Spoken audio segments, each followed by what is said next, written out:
14 апрель ишембе күнү таза жашоо долбоорунун алкагында Жалал Абад электро ачык энерги комурунун жалпы жамааты айлана чөйрөнү тазалоо, иреттөө, көрктөндүрүү боюнча 3 айлыктын алкагында ишембирикке чыгышты.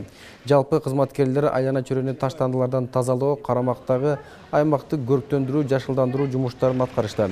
Ишембириктин жүрүшүндө тосмолор сырдалып, тосмо дубалдар менен бордюрлор жана бак дарактын түбү акталды. Арыктар тазаланды. Аталган компаниянын карамагындагы бардык райондук электр тармактар ишканасынын кызматкерлери да ишембирик өткөрүштү. Эскерте кетсек, ар жуманын ишемби күндөрү жашылдандыруу, көрктөндүрүү жумуштары жүргүзүлүп жатат.